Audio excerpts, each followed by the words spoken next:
सभी को हरिओम। आरंभ करते हैं पाठ संख्या 51। आज हम गुरु बृहस्पति देव जी को समझने का प्रयास कर रहे हैं।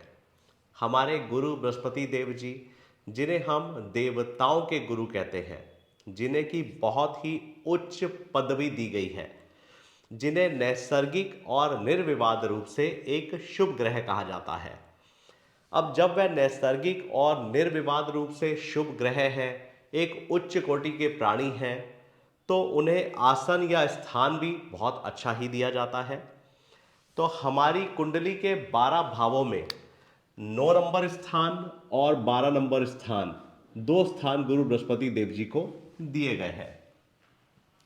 अब पूरी कुंडली में सबसे अच्छा मूल त्रिकोण, जिसे हम 9 नंबर कहते हैं, जिससे हम अपने भाग्य की बात करते हैं।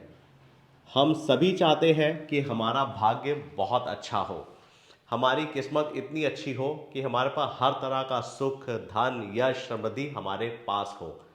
तो हमारे गुरु बृहस्पति देव जी को सबसे अच्छा स्थान एक भाग्य का दिया गया है। अब इसे हम धर्म त्रिकोण भी कहते हैं। अब अगर हम धर्म त्रिकोण की बात करें तो हमारा धर्म त्रिकोण होता है 1, 5 और 9। सबसे अच्छा स्थान 1 नंबर, 1 से अच्छा 5 और 5 से अच्छा 9, मतलब कि सबसे अच्छा त्रिकोण हमारा 9 नंबर होता है। अब गुरु जी को दूसरी राशि दी गई है 12 नंबर, जिसे हम कहते हैं ये मोक्ष का स्थान है। अगर हमें जीवन में अच्छे कर्म किए हैं या हमने बुरे कर्म भी किए हैं, मगर हर व्यक्ति मोक्ष पाना चाहता है। कोई लोग चाहते हैं जीते जी मोक्ष पाले और कुछ चाहते हैं कि हम मुक्त हो जाएं। तो दोनों प्रकार से हर व्यक्ति एक मोक्ष की उम्मीद रखता है। अब गुरु बृहस्पति देव जी को दूसरा स्थान भी जो दिया गया वह मोक्ष का स्थान दिया गया है, जिसे हम मोक्ष त्रिकोण कहते हैं। आप जानते हैं कि हमारा मोक्ष त्रिकोण 4, 8 और 12 होता है। सबसे अच्छा 4 नंबर स्थान, 4 से अच्छा 8 और 8 से अच्छा 12। तो सबसे अच्छा त्रिकोण 12 नंबर। अब आप देख रहे हो कि गुरु बृहस्पति देव जी को कुंडली के 12 भावों में सबसे महत्वपूर्ण स्थानों का अधिपति बनाया गया है। सभी ग्रहों के पास अपनी से 7वीं दृष्टि होती है। कोई भी ग्रह अगर कहीं पर भी बैठेगा तो वह वहां से अपने 7वें स्थान को देखता ही देखता है। तो अगर कोई ग्रह यहां बैठा है तो उसका 7वां स्थान उसका भोग होता है, मतलब कि वो उस चीज का भोग करेगा। उसी तरह से हमारे गुरु बृहस्पति देव जी को 3 दृष्टियां दी गई हैं। पहली दृष्टि उनको दी गई है 5 नंबर, जो कि हमारे पूर्वाजित कर्मों का स्थान होता है।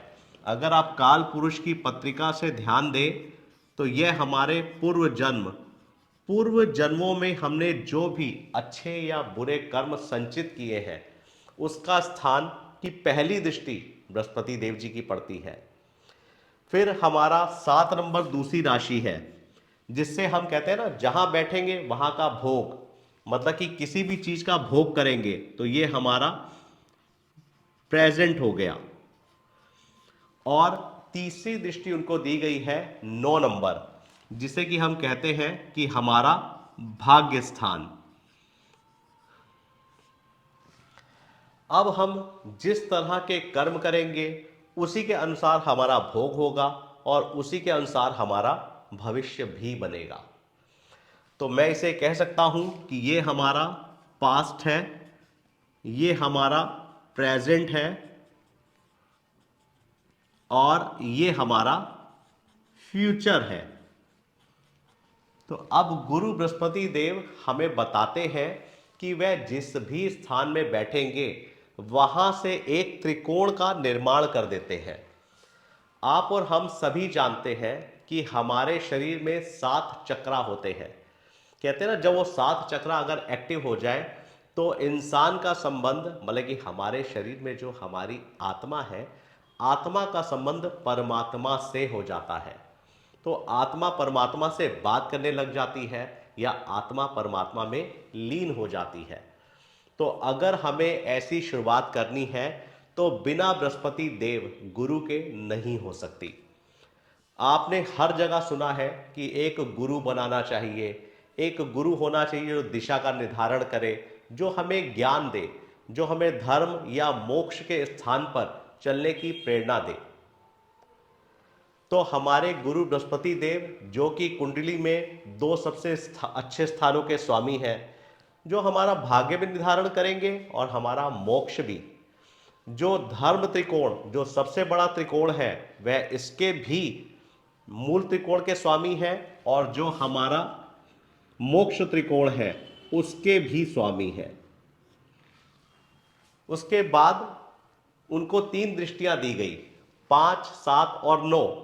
उनकी पहली दृष्टि हमारे पूर्वार्जित कर्म पे, उनकी दूसरी दृष्टि हमारे भोग पर, और उनकी तीसरी दृष्टि हमारे भाग्य पर।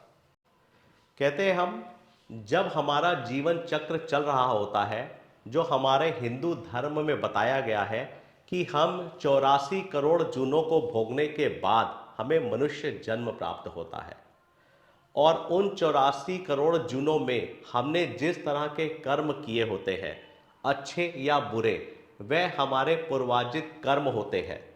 हम उन पूर्वार्जित कर्मों के साथ ही जन्म लेते हैं।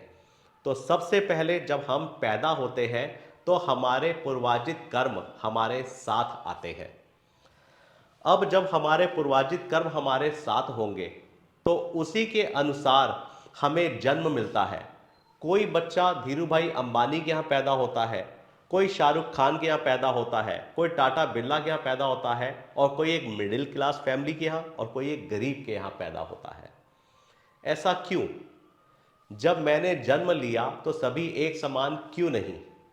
क्योंकि सभी के पूर्वार्जित कर्म अपने अपने कर्मों के अनुसार है। किसी ने बहुत अच्छे कर्म किए हैं, किसी ने कम अच्छे किए हैं, और किसी ने बिल्कुल बेकार किए हैं। इसलिए जब भी हमारा जन्म होता है, हम अपने पूर्वार्जित कर्मों को, ये 5 नंबर स्थान को हम साथ लेकर चलते हैं। इसीलिए काल पुरुष की पत्रिका में इसे पूर्वार्जित कर्मों का स्थान कहा गया है। इसे हमारा डेली वेजेस, हमारे रोज की मर्रा की जरूरतों की चीज़ों का, हमारे भोग का स्थान कहा गया है, और हमारा 9 नंबर हमारा भाग्य कहा गया है। अब आपने बहुत लोगों को सुना होगा कि इस आदमी ने तो बहुत बुरे कर्म किए हैं, इसने तो बहुत पाप किए हैं, इसने कभी किसी का पैसा लिया और वापस दिया ही नहीं, फिर भी ये बहुत अच्छी किस्मत जी रहा है, इसके पास तो बहुत पैसे हैं, इसने तो कभी कोई दुख भरे दिन देखे ही नहीं, और मैंने तो कभी किसी का कुछ बुरा ही नहीं किया, और मेरे साथ तो हमेशा बुरा होता है। तो अगर मान लीजिए आपके अकाउंट में 5 लाख रुपए रखे हैं और आपको खर्च करने के लिए कहा गया है, तो आप उन 5 लाख रुपए को खर्च करते रहेंगे तो आप जो भी सामान लेना चाहें वो ले सकते हैं। जब आपका धन खत्म हो जाएगा, अगर आपकी गुडविल बहुत अच्छी होगी तो लोग आपको पैसा और उधार दे देंगे, और अगर आपकी गुडविल अच्छी नहीं होगी तो आपको पैसा कोई भी नहीं देगा। तो इसका मतलब, अगर हमारे कर्म अच्छे होंगे तो हमारा प्रेजेंट भी अच्छा होगा और हमारा फ्यूचर भी अच्छा होगा, और अगर हमारे कर्म अच्छे नहीं होंगे तो हमारा प्रेजेंट भी खराब होगा और हमारा फ्यूचर भी खराब होगा। अब जो व्यक्ति जन्म से ही पैसे वाला है, वो अपने पूर्वार्जित कर्म इतने अच्छे लेकर आया है कि उसको इस जन्म में भी वो पूरा भोग कर रहा है, और उसके पूर्वार्जित कर्म खत्म ही नहीं हो रहे। इसलिए वो जीवन पर्यंत अपने पूर्वार्जित कर्मों का खा रहा है, जिसकी वजह से उसको एक अच्छा भाग्य मिला है, और जब उसे अच्छा भाग्य मिला है तो वह उसका भोग कर रहा है।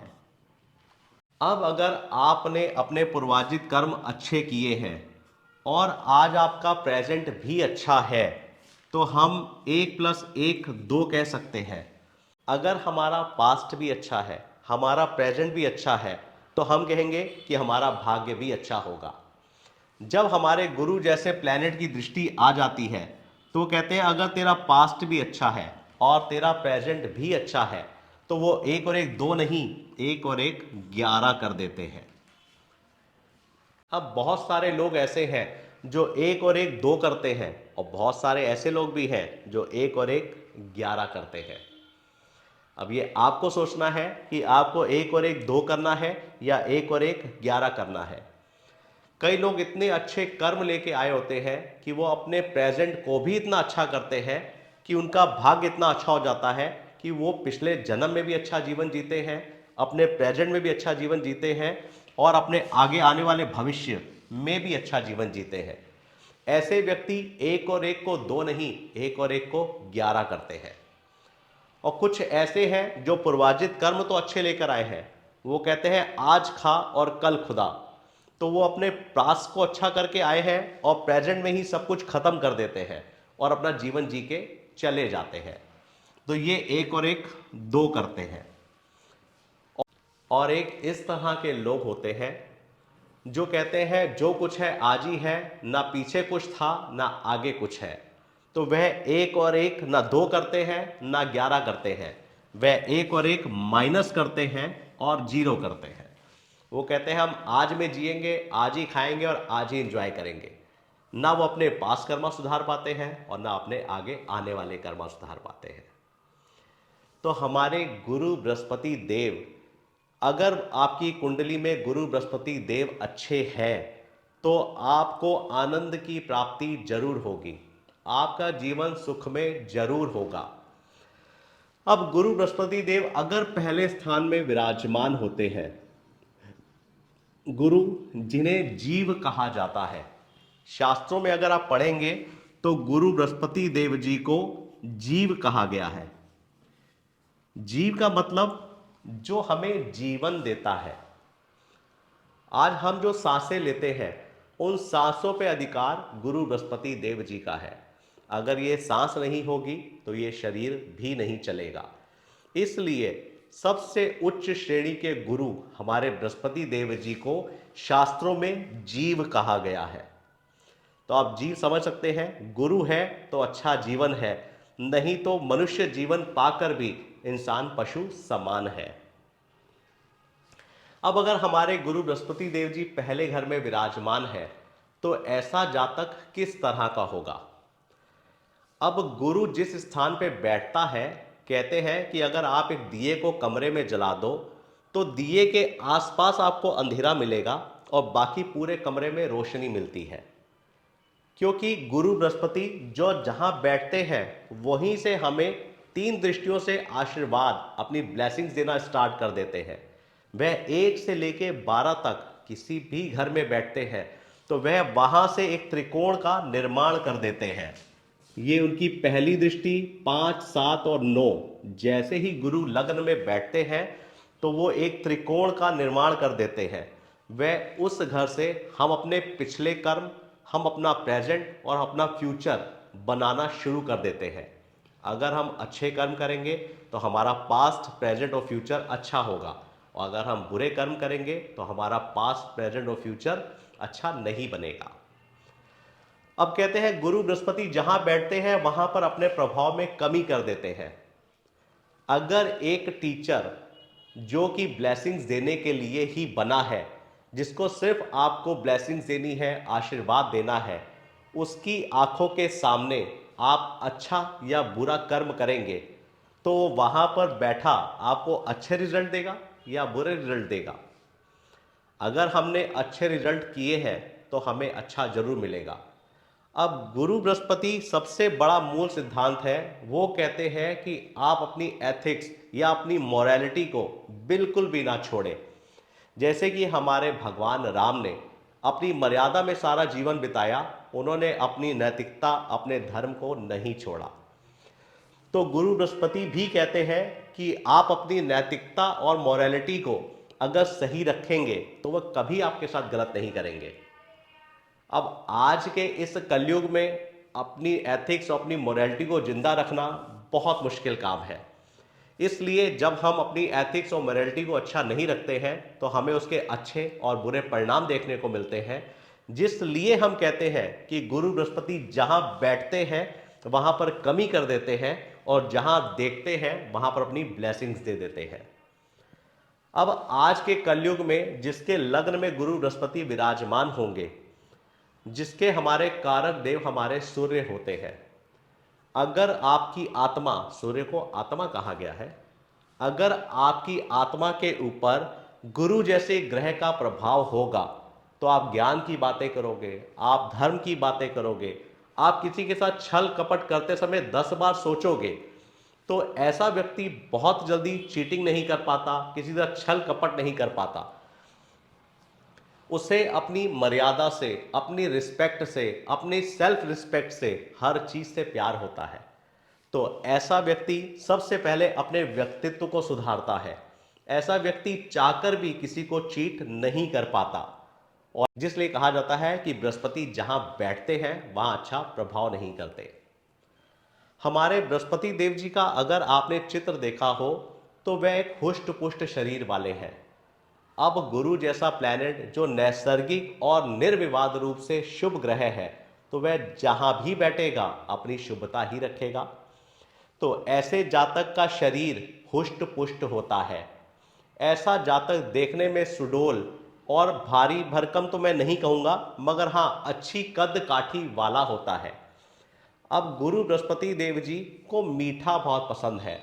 सफेद रंग इनका प्रिय होता है और वसा के कारक होते हैं। अब गुरु बृहस्पति वसा के कारक होते हैं, इसलिए ऐसे जातकों में थोड़ा सा मोटापा देखा जाता है। ऐसे व्यक्ति पतले दुबले कम होते हैं, थोड़े मोटे ज़्यादा होते हैं। अगर किसी बुरे ग्रहों की दृष्टि या प्रभाव ना पड़ रहा हो तो 60 से 70% जिनके लग्न में गुरु बृहस्पति विराजमान होंगे, ऐसे जातक आपको हुष्ट पुष्ट दिखाई देंगे। इनकी हाइट भी अच्छी होगी और ये देखने में भी आपको अच्छे प्रभाव वाले दिखाई देंगे। अब हमारे गुरु बृहस्पति जब लग्न में बैठते हैं तो वह धर्म त्रिकोण का निर्माण करते हैं। ऐसा व्यक्ति धर्म परायण होता है। ऐसा व्यक्ति सबसे पहले अपने व्यक्तित्व के बारे में सोचता है। वो कहता है कि मैं गलत काम नहीं करूंगा, मुझे अपने पूर्वार्जित कर्मों को भी संभालना है, मुझे अपने प्रेजेंट्स को भी संभालना है और मुझे अपने फ्यूचर को भी बनाना है। और अगर आपके बृहस्पति लग्न में बैठे हैं और आपने सत्कर्म और अच्छे मार्ग को अपनाया है, तो आपका उसका फल जरूर मिलेगा। ऐसे जातकों को संतान बहुत अच्छी मिलती है। ऐसे जातकों की धर्मपत्नी आध्यात्मिक होती है। ऐसे जातक को परिवार बहुत समृद्धशाली मिलता है। उसको हर प्रकार के सुख, जिसे मैंने आपको कहा कि उसे एक आनंद सुखमय जीवन मिलता है। और अगर आपके बृहस्पति सही है, लग्न में विराजमान है, आपका धर्म त्रिकोण 1 5 9, आपने धर्म त्रिकोण के अनुसार जीवन पर्यंत कार्य किए हैं, तो आपको सुख समृद्धि आनंद जरूर प्राप्त होगा। और लग्न में बैठकर गुरु बृहस्पति जो हमारे पूर्वार्जित कर्म को, हमारे भोग को और हमारे भाग्य पे दृष्टि देंगे, तो उस पे भी हमें पॉजिटिविटी ही मिलेगी, बुरा कुछ भी नहीं होगा। अब अगर गुरु बृहस्पति देव जी दूसरे घर में विराजमान हो, हमारे गुरु बृहस्पति देव जी को हर अच्छी से अच्छी और हर शुभ चीज का कारक या अधिपति बनाया गया है। अब हमारे गुरु बृहस्पति देव कुंडली में 5 घरों के कारक होते हैं। अब अगर 2 नंबर घर में गुरु बृहस्पति होते हैं, तो दूसरा घर जो कि हमारे धन का है, हमारे कुटुंब का है, हमारे परिवार का है, हमारी पैतृक संपत्ति का है, यहां से हम अपने संचित धन को देखते हैं। अब संचित धन, क्योंकि हम लोग आजकल धन को बहुत ज़्यादा महत्व देते हैं, इसलिए हर बात धन से ही करते हैं। तो दूसरा घर हमारा संचित धन भी है। दूसरा घर हमारा कुटुंब, हमारा परिवार, हमारी पैतृक संपत्ति है। क्या दूसरा घर हमारे संचित कर्म नहीं है? क्या दूसरा घर हमारे संचित संस्कार नहीं है? क्या दूसरा घर हमारा जो भी धन नैतिकता और मोरालिटी के साथ कमाया हुआ धन, वो संचित धन नहीं है? अगर गुरु बृहस्पति दूसरे घर में विराजमान होते हैं, तो ऐसे जातक का कुटुंब में बड़ा प्यार देखने को मिलता है। ऐसे जातक की वाणी बहुत अच्छी और प्रभाव वाली होती है। ऐसे व्यक्ति जब भी बात करते हैं, बात को बहुत सोच समझकर और अच्छी वाणी के साथ बोलते हैं। ऐसे व्यक्ति जीवन भर जो भी धन कमाते हैं, वो नैतिकता और धर्म के साथ कमाया हुआ धन होता है। अब गुरु बृहस्पति जब दूसरे घर में बैठते हैं, तो वह हमारे अर्थ त्रिकोण का निर्माण करते हैं। 2 6, 10, जो कि हमारा अर्थ त्रिकोण हो जाता है। ये 2 नंबर, ये 6 नंबर और ये धन 10 नंबर। अब मैं इन तीनों को जोड़ता हूं तो हमारे अर्थ त्रिकोण का निर्माण होता है। दूसरा घर हमें धन देता है, दूसरा घर हमें संचित धन दे रहा है, कुटुंब दे रहा है, परिवार दे रहा है, पैतृक संपत्ति दे रहा है। तो अगर किसी के भी दूसरे घर में बृहस्पति देव विराजमान है तो ऐसे व्यक्ति को अर्थ कमाने के लिए अपनी नैतिकता और मोरालिटी को जिंदा रखना होगा। अगर आप किसी भी गलत तरीके से धन कमाएंगे तो वह धन किसी ना किसी रूप में चला जाएगा। आपके पास वही धन रुकेगा जो आपने अपने एथिक्स और मोरालिटी के साथ कमाया है। अब फिर हम कहेंगे कि गुरु बृहस्पति जहां बैठते हैं वहां पर प्रभाव में कमी कर देते हैं। जब हमने अपनी सही नीयत या सही कर्मों से धन को कमाया नहीं, या हमने अच्छे तरीके से अपने परिवार को संस्कार दिए नहीं, हमने अपने कुटुंबों और परिवारजनों के साथ उचित समय बिताया नहीं, तो हमारे अंदर अच्छे संस्कार कहां से आएंगे। तो गुरु बृहस्पति जिस भी घर में बैठते हैं उस घर का ध्यान हमें स्वयं को रखना होता है, क्योंकि चिराग के नीचे अंधेरा होता है। वो बाकी सभी जगह पर अपनी ब्लेसिंग्स देते हैं, मगर वो कहते हैं उस घर का ध्यान आपको स्वयं रखना है। अगर हम अपने संस्कारों पर, संचित धन पर, अपने संचित लाभ पर ध्यान देंगे कि हम किस तरह से धन कमा रहे हैं, तो गुरु बृहस्पति दूसरे घर में बैठकर भी कभी आपका अहित नहीं करेंगे। और जहां हम अपनी एथिक्स और मोरालिटी को छोड़ देंगे वहां हमें भगवान याद दिलाते हैं कि मैं हूं, तुम जानते भी हो, समझते भी हो, तो मैं वही करूंगा जो तुम्हारे लिए उचित है। इसीलिए हमें वही मिलता है जो हमारे भाग्य में लिखा होता है, क्योंकि हमारे गुरु बृहस्पति जहां भी बैठेंगे वहां से आपके 3 चीजों को एक्टिव कर देते हैं, आपके पास्ट को, आपके प्रेजेंट को और आपके फ्यूचर को। तो अर्थ त्रिकोण में जो आप धन कमा रहे हैं वह आपके पूर्वार्जित कर्मों को भी बना रहा है, आपके बीत चलते हुए समय को भी बना रहा है और आगे भविष्य में आने वाले समय को भी बना रहा है। इसलिए गुरु बृहस्पति जहां बैठते हैं वहां अपने प्रभाव में कमी कर देते हैं, क्योंकि वह नैसर्गिक और निर्विवाद रूप से एक शुभ ग्रह है। 3 नंबर घर जिसे हम उपचय स्थान कहते हैं, 3, 6, 10, 11, ये आप जानते हैं ये उपचय स्थान होते हैं। इसे हम सेल्फ मेड कहते हैं। ऐसा व्यक्ति स्वयं अपनी मेहनत से अपने बलबूते पर आगे बढ़ता है, जबकि उपचय स्थान को बहुत शुभ स्थान नहीं कहा जाता। अब गुरु जैसा ग्रह एक शुभ प्लैनेट पराक्रम, वीरता, बहादुरी के घर में जाएगा तो उसका वहां पे क्या काम होगा। वो अगर आपको अपना पराक्रम भी दिखाएगा तो वह ज्ञान वाली बात करेगा, किसी कमजोर के साथ लड़ाई मत करना, किसी का दिल मत दुखाना, किसी बड़े बुजुर्ग का अपमान मत करना। ऐसा गुरु वहां बैठकर आपको इस तरह की शिक्षा देगा, और आज के कलयुग में इस तरह की शिक्षा को लोग समझना नहीं चाहते। फिर कहते हैं कि गुरु बृहस्पति जहां बैठते हैं वहां पर कमी कर देते हैं और जहां देखते हैं वहां पर अच्छा प्रभाव कर देते हैं। अब गुरु बृहस्पति अगर 3 नंबर घर में बैठेंगे तो ये हमारा काम त्रिकोण होता है।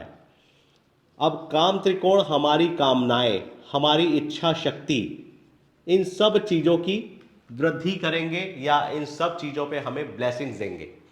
अगर मैंने अपने कर्म, अपने कार्य अच्छे ढंग से किए होंगे तो क्या मेरे कार्य पूर्ण नहीं होंगे? क्या गुरु हमें ब्लेसिंग्स नहीं देंगे? और अगर हमने अपनी इच्छाओं को पाने के लिए कुछ गलत या बुरा किया होगा तो हमें कहां से अच्छा परिणाम मिलेगा? तो इसलिए जब गुरु बृहस्पति 3 नंबर घर में बैठते हैं तो हमारा इच्छा त्रिकोण एक्टिव हो जाता है। और गुरु बृहस्पति जैसा ग्रह जब 3 नंबर घर में बैठेगा तो फिर वो आपसे एक ही बात कहेगा कि अपनी एथिक्स और अपनी मोरालिटी को जिंदा रखोगे तो मैं आपकी हर इच्छाएं पूरी करूंगा। और जहां गुरु बृहस्पति बैठते हैं वहां कमी कर देते हैं, क्योंकि वह आपके पराक्रम को ज्ञान के साथ दिशा देंगे। वह बोलेंगे कि बुरा काम नहीं करना है, किसी के साथ लड़ाई नहीं करनी है, भगवान पे भरोसा करना है। तो हम कहेंगे कि गुरु तीसरे घर में बैठ के कमी कर देते हैं। तो तीसरे घर में जाने पर कोई भी शुभ ग्रह होगा, हमारे गुरु बृहस्पति देव, हमारे शुक्र या हमारे चंद्रमा, जो भी शुभ ग्रह जाते हैं उनके कारतत्वों में, उनके प्रभाव में कमी आ जाती है। इसलिए हम कहते हैं कि गुरु जहां बैठते हैं वहां कमी कर देते हैं, और गुरु जहां देखेंगे, अब ये 3 नंबर स्थान है, तो वह 3, 7 और 11 हमारी इच्छा शक्ति के घर को एक्टिव कर देते हैं। और अगर हम अपनी एथिक्स और मोरालिटी के साथ काम करेंगे तो हमारी अच्छी इच्छाएं जरूर पूरी होंगी और हमारी बुरी इच्छाएं कभी पूरी नहीं होंगी। अब अगर हमारे गुरु बृहस्पति देव जी 4 नंबर घर में विराजमान होते हैं, 4 नंबर घर जिसे काल पुरुष की पत्रिका के अनुसार चंद्रदेव जी का घर कहा जाता है। चौथा स्थान हमारे सुख का स्थान है, यहां से हम अपनी माता की बात करते हैं। और पिछले चंद्रमा वाले पाठ में मैंने आपको बताया भी है कि माता ही निर्माता है। किसी भी बच्चे का जन्म होता है तो उसका आदि गुरु या उसका प्रथम गुरु उसकी माता ही होती है। और गुरु हमारे जो कि ज्ञान के देवता है, वह चंद्रमा के घर में आकर उच्च के हो जाते हैं। ये सब बातें मैंने आपको बताई हैं, मगर मैंने आपको और गहराई नहीं बताई जो आज बताने जा रहा हूं। गुरु बृहस्पति देव 4 नंबर घर में उच्च के हो जाते हैं। अभी पिछले पाठ में जब मैं आपको बुध देव जी का पढ़ा रहा था, मैंने उसमें बताया कि बुध देव भगवान बृहस्पति जी की धर्म पत्नी तारा जी के गर्भ से पैदा हुए थे, और वह बृहस्पति देव जी की नहीं, चंद्रदेव जी की संतान है। जब माता तारा गुरु बृहस्पति देव जी के पास आई थी, उन्होंने बताया कि उनके गर्भ में चंद्रदेव जी का पुत्र है। तो गुरु बृहस्पति देव जी ने उसके बाद भी अपनी धर्म पत्नी को अपनाया। अगर आज के कलयुग में आपका लाइफ पार्टनर किसी के साथ रिलेशंस बनाए और अगर आपको आकर ये बात बताए कि ये जो बच्चा है ये आपका नहीं किसी और का है, तो क्या आप उस लेडी को एक्सेप्ट करोगे? क्या आप उसके साथ एक अच्छा व्यवहार दिखाओगे? क्या आप उन्हें कैरेक्टरलेस नहीं कहोगे? तो जब हमारे गुरु बृहस्पति देव, जो कि धर्म के गुरु हैं, जो कि कर्म के भी गुरु हैं, क्योंकि एक धर्म से गुरु होना और एक कर्म से गुरु होना में बहुत फर्क होता है।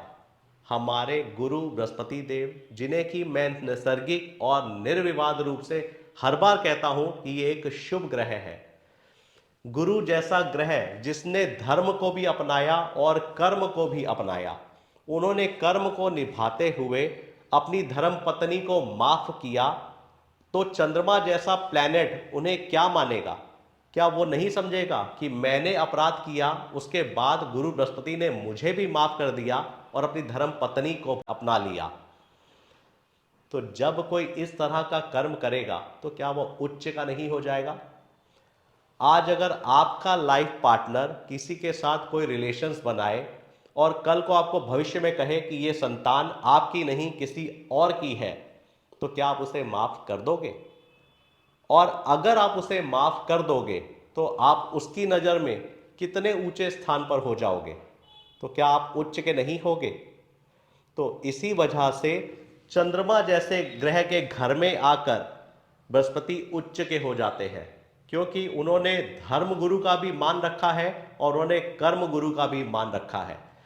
उन्होंने सब कुछ जानने के बाद सबको क्षमा किया, इसलिए जो माफ करता है वो महान हो जाता है। इसी वजह से गुरु बृहस्पति देव 4 नंबर घर में आकर उच्च के हो जाते हैं। अब काल पुरुष की पत्रिका के अनुसार आपके मूल त्रिकोण के का स्वामी अगर केंद्र में आकर बैठेगा तो केंद्र और त्रिकोण राजयोग नहीं हो जाएगा? जब भी केंद्र और त्रिकोण के स्वामी बैठते हैं तो एक राजयोग का निर्माण करते हैं। अब जब हमारे मोक्ष स्थान का स्वामी हमारे केंद्र में आके बैठेगा तो क्या वह हमें मोक्ष की भावना नहीं देगा? तो चौथे घर में जब गुरु बृहस्पति देव विराजमान होते हैं तो वह हमें सुख में जीवन देते हैं, वह हमें हर सुख की प्राप्ति कराते हैं। मगर किस तरह के सुख की? एक सुख होता है जिसमें आपको बड़ी प्रसन्नता महसूस होती है, और एक सुख होता है जिसमें आपको आनंद महसूस होता है। आप अपना जन्मदिन मनाते हैं, आप 10 दोस्तों को बुला के पार्टी करते हैं, एंजॉयमेंट करते हैं, वो आपका पैसा खर्च होता है, आपको प्रसन्नता होती है। और एक आपका जन्मदिन होता है, आप मंदिर जाते हो, 10 गरीबों को खाना खिलाते हो, उनसे ब्लेसिंग्स लेते हो, तो वह आपका आनंद होता है।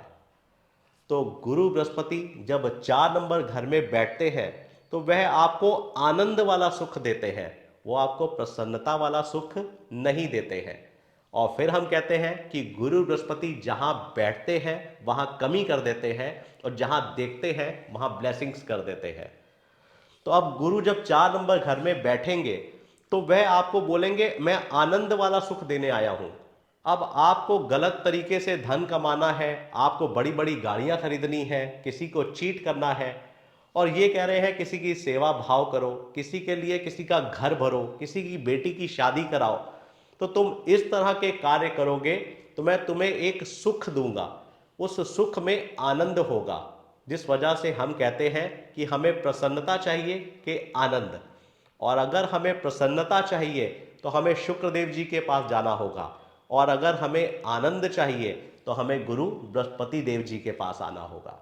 तो गुरु बृहस्पति देव अगर जिस स्थान में बैठेंगे वहां अगर हमारा कमाया हुआ धन अच्छा होगा, अगर हमने अपने मोरालिटी और एथिक्स को नहीं तोड़ा होगा, तो हमें सुखमय जीवन जरूर प्राप्त होगा।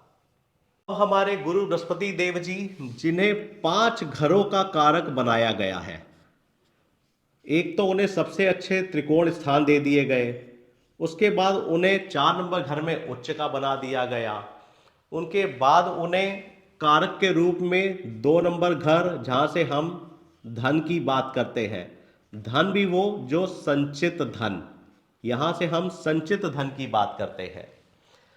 दूसरा स्थान उनको 5 नंबर का त्रिकोण दिया, जहां से हम संतान की बात करते हैं, अपने पूर्वार्जित कर्म की बात करते हैं, बुद्धि और विवेक की बात करते हैं, उच्च शिक्षा की बात करते हैं, किसी भी नए कार्य की उत्पत्ति, किसी नए काम को करने की शुरुआत को कहते हैं। इन सब के कारक ग्रह हमारे गुरु बृहस्पति देव जी हैं। महिलाओं की पत्रिकाओं में 7वें घर के कारक गुरु बृहस्पति देव होते हैं, और पुरुषों की पत्रिकाओं में 7वें घर के कारक हमारे शुक्र देव होते हैं। अब हमारी महिलाओं की पत्रिका में 7वें घर के कारक हमारे गुरु बृहस्पति देव क्यों होते हैं?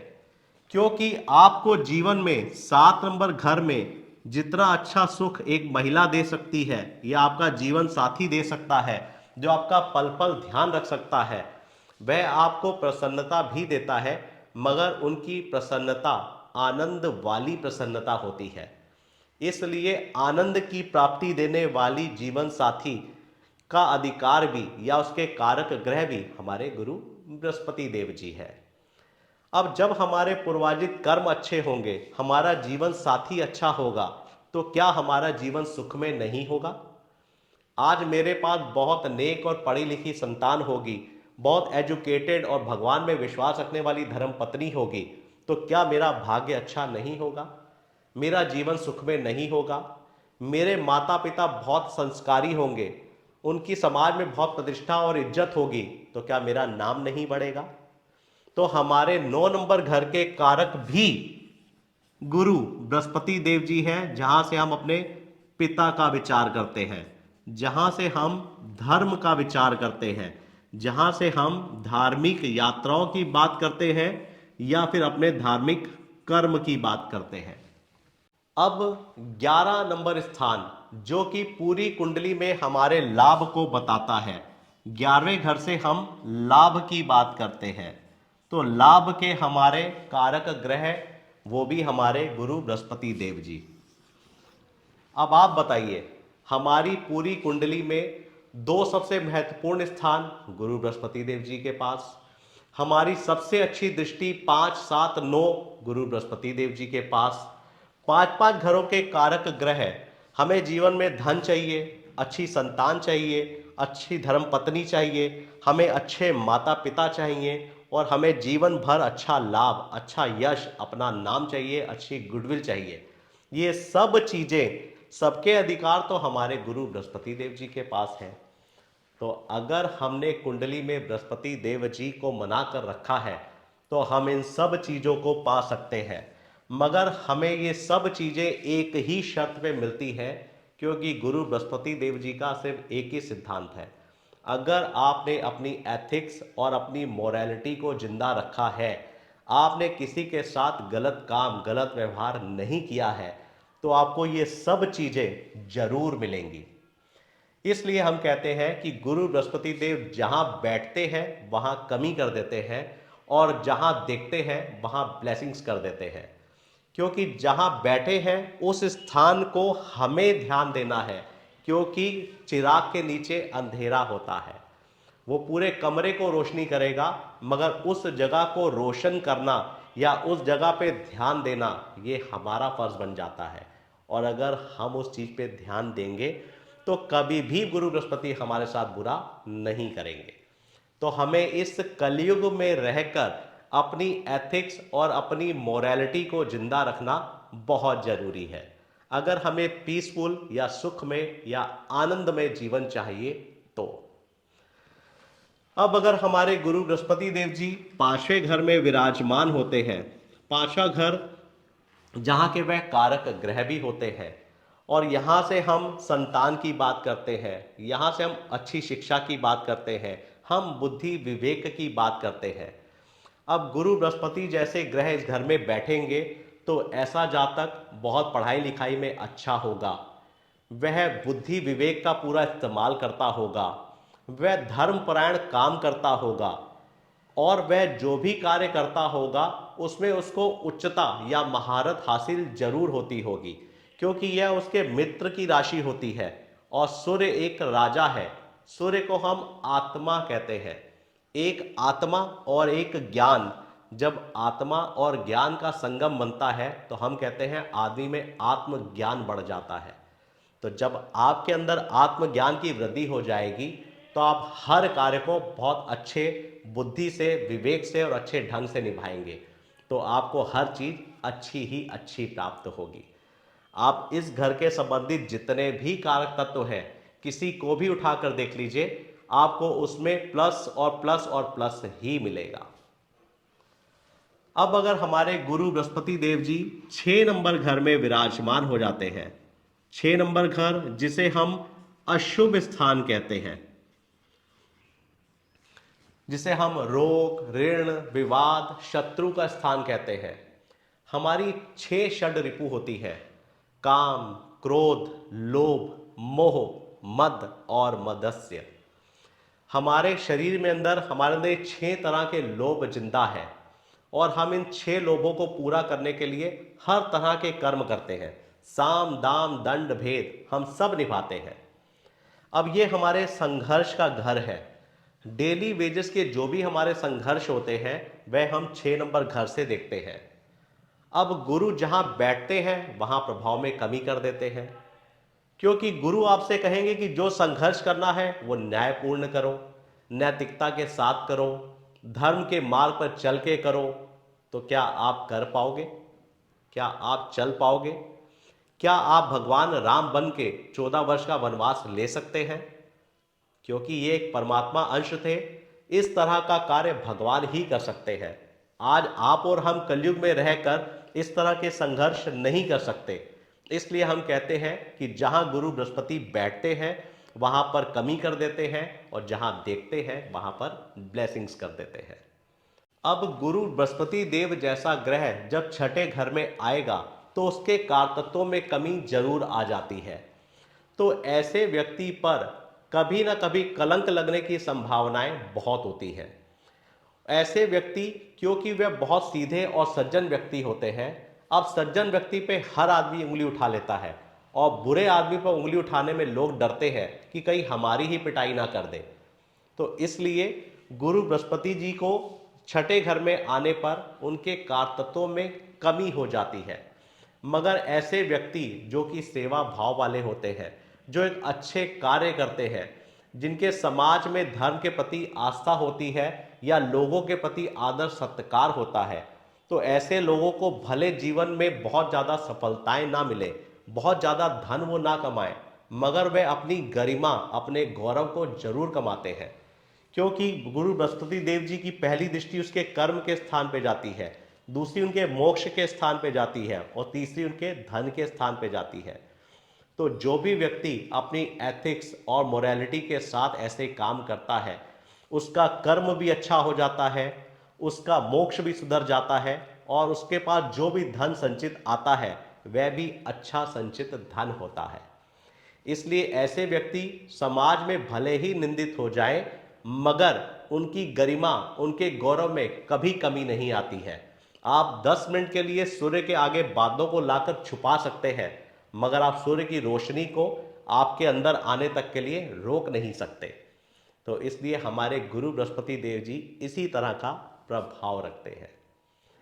आज गुरु बृहस्पति देव जी के लिए कोई बुराई थी ही नहीं जो मैं आपके आगे करता। बाकी जब इनके ऊपर अशुभ ग्रहों का प्रभाव पड़ता है या किसी बुरे ग्रह के साथ बैठ जाते हैं तो इनके प्लस और माइनस देखने को मिलते हैं। तो अभी तो हम सिर्फ गुरु बृहस्पति देव जी को हर घर में किस तरह का प्रभाव देते हैं उसे समझने का प्रयास कर रहे हैं। जब हम इन्हें समझ जाएंगे तो फिर मैं आपको उनकी दृष्टियों के कैसे फल होते हैं, उनकी अशुभ ग्रह के साथ कैसा परिणाम होता है, ये सब भी आपको जानकारी देने का प्रयास करूंगा। आप सभी पर भगवान शिव शंभू जी की कृपा सदा बनी रहे। सभी को हरि ओम।